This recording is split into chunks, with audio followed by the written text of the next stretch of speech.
Hello, folks. Welcome to this episode of Rich Insights. I'm Don Rich. Today's topic is on how to play gold. All right, that's going to be our primary topic.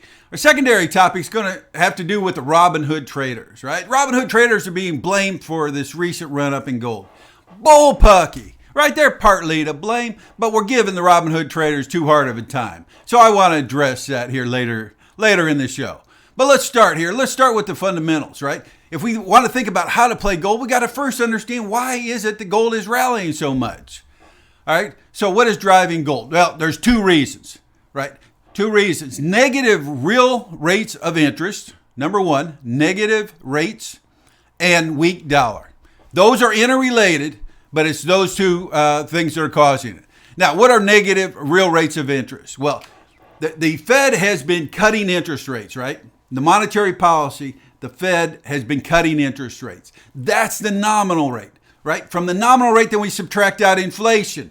So when you cut interest rates, your real rates of return go down. And now we've gotten them so low that when we subtract out inflation, we get negative rates. Now, are they going to last? Well, the Fed has told us that they're going to keep interest rates low for the next 2 or 3 years. And just stop and think about this. If we get any inflation from here, negative rates actually go further negative, right? That's going to be a further boost driving gold. All right, so that's number one, the negative real rates of interest. They're not going away. Number two, the dollar weakness. What's causing the dollar weakness? Can we expect that to continue? And the answer is yes. Yes again. The dollar is weak because the U.S. has something they call the twin deficits. All right, now, you don't need to be an economist to understand this. What it amounts to is that we have a trade deficit, right? Meaning that we import more than we export, and we have a budget deficit. We spend more than we make. Those two combined cannot persist.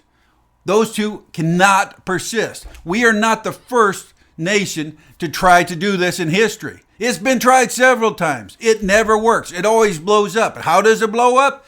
Your currency collapses, right? You get inflation. Things such as gold tend to appreciate when that happens.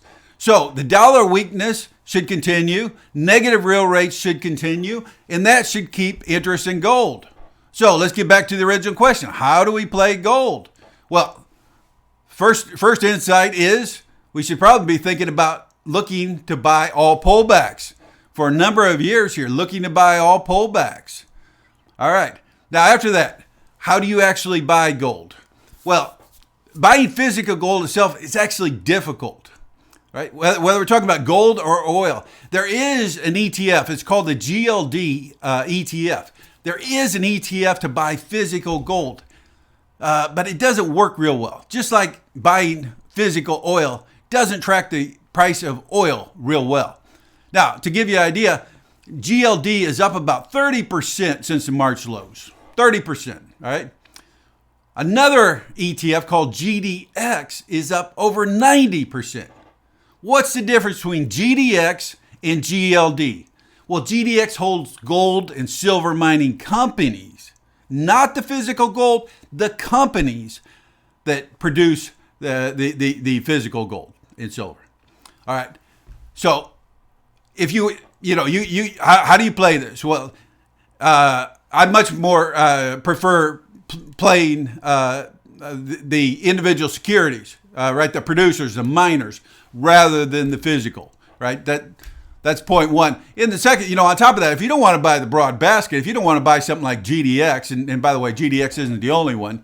Do a little research, you can find several to choose from. But if you don't want to buy GDX, you can buy Newmont, Barrick, Kinross, Franco, Nevada, yada, yada, yada. The individual names go on. There's a lot of different ways that you can play that. There's really, which way is better than another, I don't know. I just like, buying these ETF baskets myself.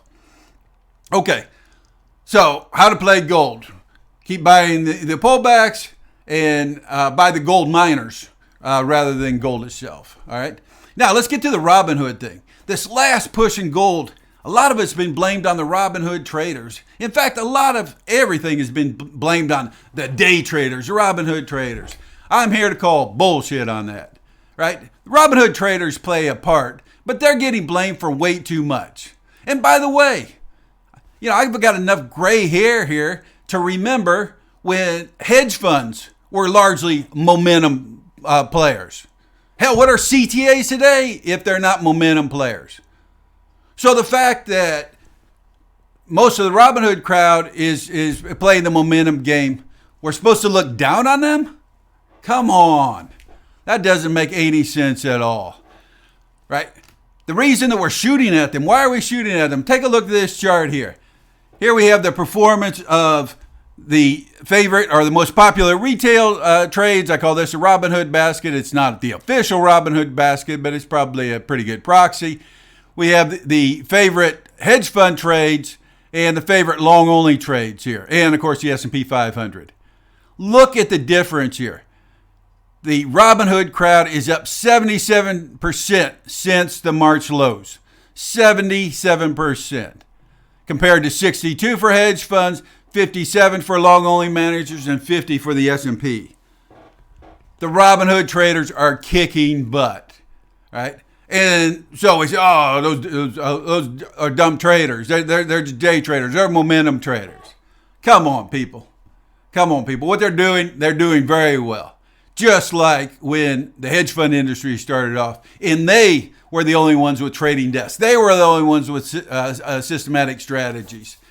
Now they have some legitimate competition. Let's not blame them for it. Let's endorse it. There's a new player in the game, right? Let's not be baffled by this, but, frankly, endorse it.